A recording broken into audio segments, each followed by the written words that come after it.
Hi, everyone, and welcome to this week's Crush It in Sales podcast. I'm your host, Melinda Van Fleet, and I'm a sales, strategy, and success coach for business women. And I combine mindset, intuition, and human design into my coaching and consulting. So thank you so much for joining me. This week, I'm doing something that I haven't done in a long time, and that is repurpose an episode that I just had on the Good Karma Success Coach podcast. And years ago, back in like 2019, 2020, I would do this on occasion when I had a podcast episode that I loved. Normally back then it involved having like a guest, but in this case it's just me. And I felt that it could be on both podcasts, because not everyone listens to Crush It in Sales, and not everyone listens to the Good Karma Success Coach, which is actually why, at the core of it all, my intention, and that I have two podcasts. One is more spiritual and one is more business-based. But this podcast, being the premise, is really social media, and then the secondary topic is energetics. I feel like it could be on both. So when I started thinking about planning this week and my content strategy and all the things that I kind of touch on in the podcast, I thought to myself, well, you know what? I'm going to walk the walk and repurpose this podcast on Crush It in Sales and see what happens. And in the past, when I did that, it was always kind of interesting to look at the analytics and see that it really didn't make a difference. I still had a good amount of listens on both podcasts. No one ever sent me like a nasty email. It is just what it is. It's a week in time, and in lieu of the podcast and the secondary title for it, who really cares? So it's kind of interesting. So I'm going to leave it at that, but I hope you enjoy this podcast. If you did already listen on the Good Karma Success Coach, maybe re-listen. There may be something you missed. I know I talk really fast, so I do always encourage people to take notes or re-listen so you catch all my little nuggets that I drop in. But I really love this podcast, and I hope you do too. So thanks again for listening. Enjoy. Hi, everyone, and welcome to this week's Good Karma Success Coach podcast. And thank you for joining me. I've been noodling on this topic, and I actually took some notes, believe it or not. And I was originally going to call this podcast Earmuffs for anyone out there with a kid. It doesn't fucking matter.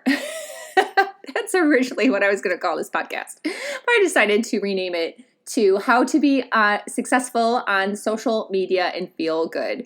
That title just felt a little better, but I do have to say that often in my head, I find myself saying, it doesn't fucking matter when it comes to some of these tips and stories I'm going to share about social media. So if you have been following me for a long time, you know that I'm really late bloomer to social media. I was definitely that person that thought it was narcissistic and a waste of time, which is something my sister reminded me about last week when I saw her in Indiana. And you know what? She was right. I definitely thought that way. I did not actually need it for my sales business that I had. So I thought, why are people sitting on social media posting all these pictures of themselves? I thought selfies were things that were like, oh, really? Someone's posting selfies? Ugh. But now I have really grown to love social media. I think it's fun. I have worked through the triggers that I had around social media, down to the fact of like not worrying about a post if it doesn't have likes or comments. That was a lot of work. I worked on fear around social media in terms of getting on video, and if I don't say the right thing, oh my gosh, so much there. So many times I shot a video and took it down. Now I only take it down if there's something like really weird that happened, but for the most part, I leave them up. And if you follow me on TikTok, you can definitely see that like I go on TikTok with no makeup on and my hair's all over the place because I record those videos when I'm on my morning walk or my afternoon walk. So I've really gotten much more comfortable with social media on all the different platforms. So obviously there's this podcast and there's two of them. I have my YouTube video that I started in the fall. I have Facebook, LinkedIn. That's the longest platform I've been on. I started on that platform when I got laid off, but then I didn't need it anymore. And that's probably my least favorite, to be honest with you.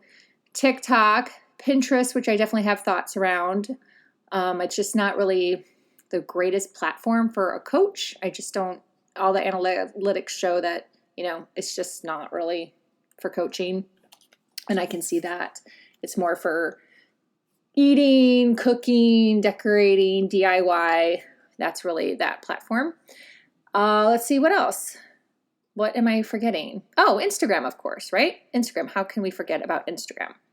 So I have definitely been that person that has followed all the shiny objects. I have taken a course on pretty much everything. I haven't taken a course on TikTok, and that's probably been my most successful platform so far. And it's kind of funny, right? When you start to follow your intuition versus following what someone else is saying. And that's the point of this podcast, is it doesn't fucking matter. We're all following these people that built their platforms when it was a blue ocean. And it's so different now. So I have really come to throw out all the old paradigm, and I'm using quotations as I sit here, conventional wisdom, all of those things, and really just learned to kind of go with the flow. And that's really what feels good. And that is what I hope to get across in this podcast, is to really figure out, what do you like about social media? What makes you happy? And build some content structure around those feelings. So if you are, number one, someone who hates social media, which there are many people out there that hate social media, and they are also trying to build a business at the same time, I would start first with that. Like, why do you hate it? I just thought it was narcissistic waste of time. And then I came to love it. So I didn't necessarily hate it, but I had some definite feelings around that I had to move through. Then when you start digging into all the different platforms, I don't recommend the advice that's given out there to just focus on one till success, because what is success nowadays, right? What is success? Are you thinking that success is 100,000 followers? Well, good luck to you now. It's likely not going to happen. That's just not the world. Is success having some clients and some business? I would consider that success. So you don't need a gazillion followers in order to get some business. You don't. And you don't need a gazillion followers in order to make an impact or help somebody or share something or become friends or connect. So think about that too, in terms of, what are you trying to achieve? And maybe it's a combination of all those. I know for me it was definitely to connect, to collaborate, to share, to have an impact, to grow my business, to make money. All of those things are what I consider when I go into each platform.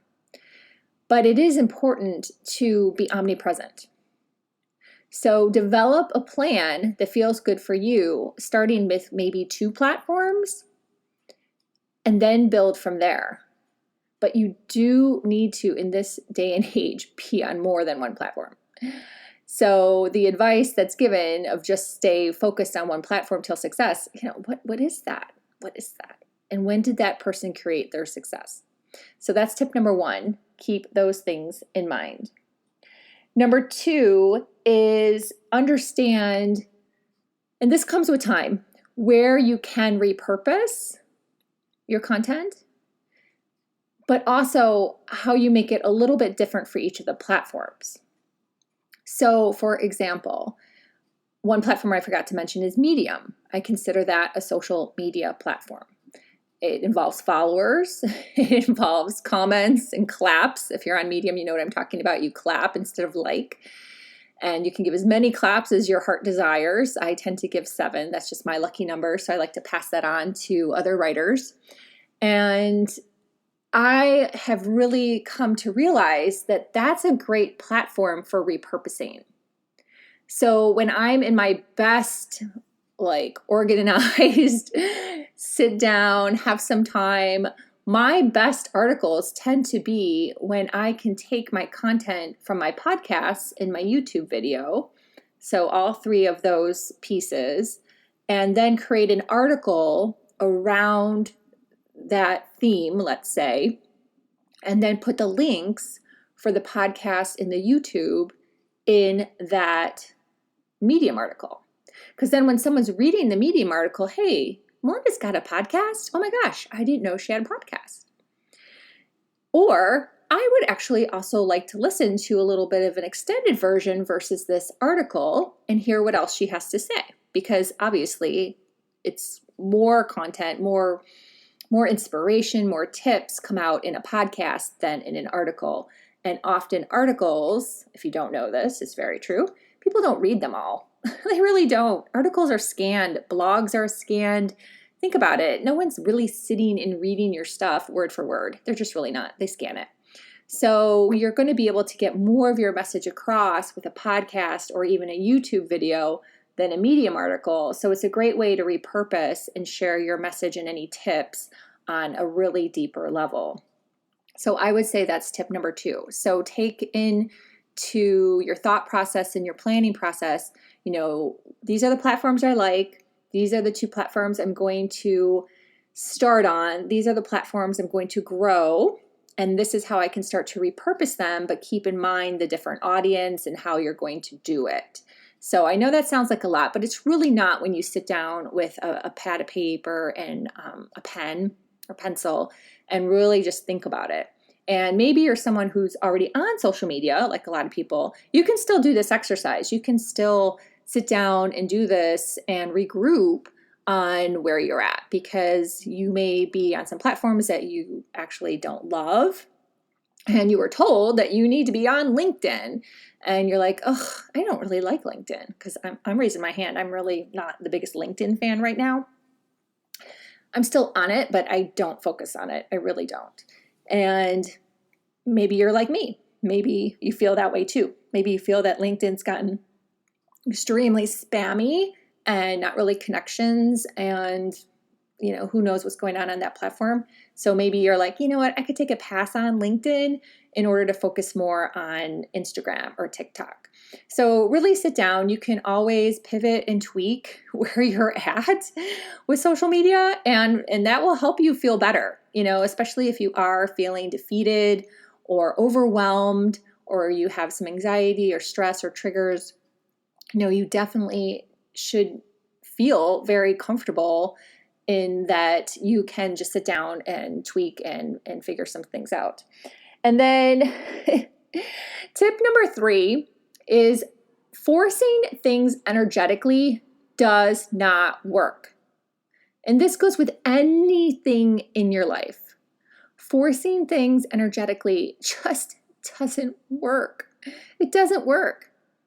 And people can see where it's coming from.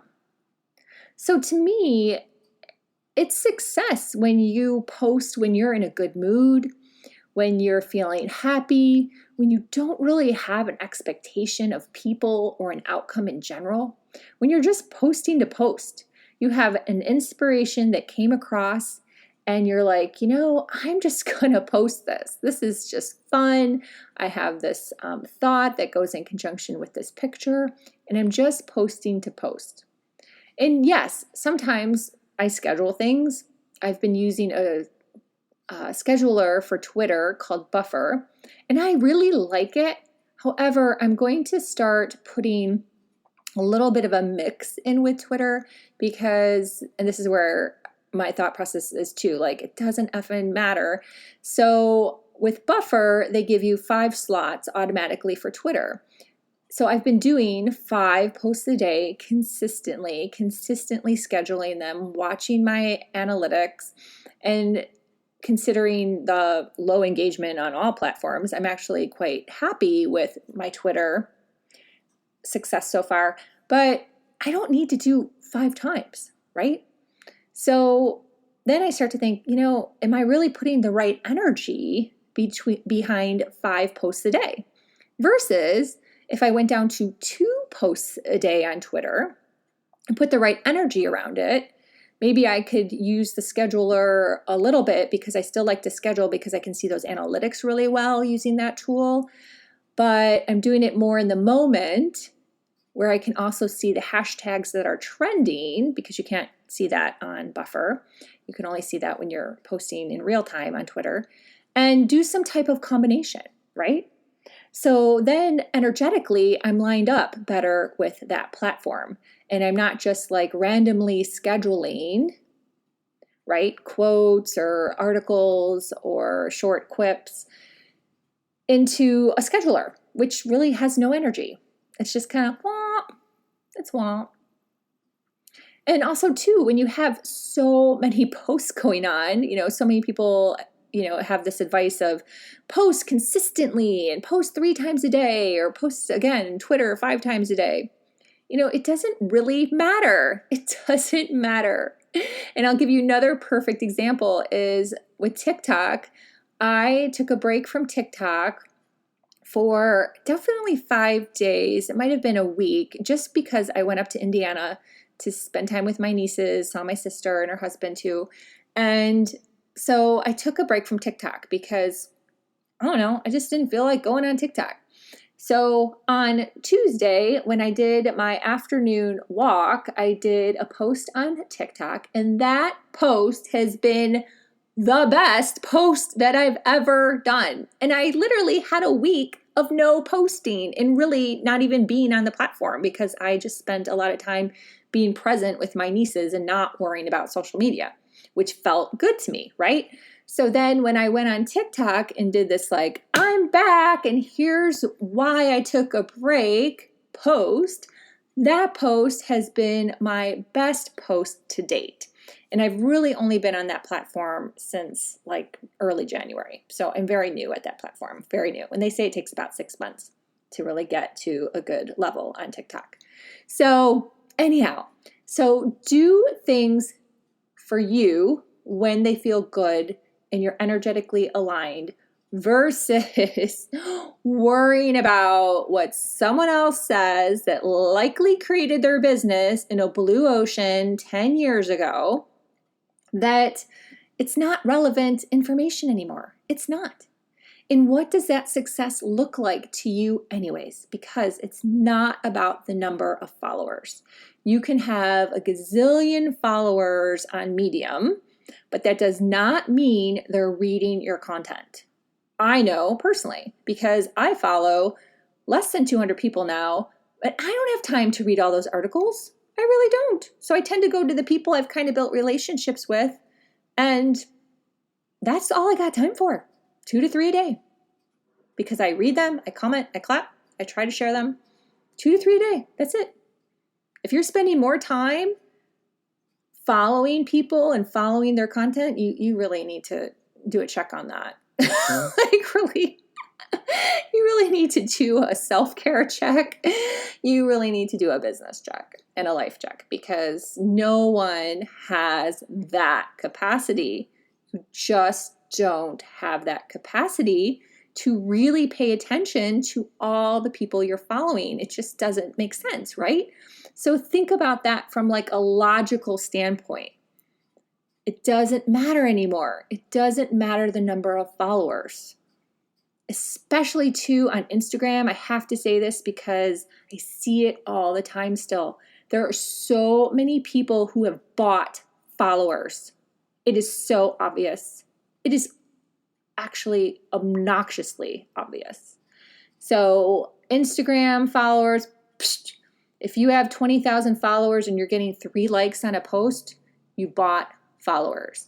So anyone getting dazzled or impressed by an average person who has 20,000 followers, please take some time and look at their content and see what type of engagement they're getting, because I can bet you it was bought. So don't use that as comparison by any means. It's not important anymore. You want to be getting across your message building your business, if you're a coach or a consultant, it only takes a few good clients. Like really, what else are you going to do? There's only so many hours in the day. So build gradually, build a team. Like it takes time to do all those things. So don't focus on the followers, post to energetically feel good, and look to repurpose and build a plan. So I know I loaded this podcast, but there's so much out there with social media and people. It's not going away. So if you are an entrepreneur, whether that's like you're in sales, you have a retail, you're a vendor, you're a coach, you're a consultant, you're any of these things, right? All in that bucket. It's huge. You have to be on social media. Like it's pretty much, it's not going away. And if you're not on it, God bless you, but you're listening to this podcast, so you must be like doing something, right? So I hope you like it. Please reach out to me for private one-on-one coaching. You can just email me at melinda@melindavanfleet.com, and we can chat about what you are looking to accomplish this year, what you need help on, whether it's mindset or tactical.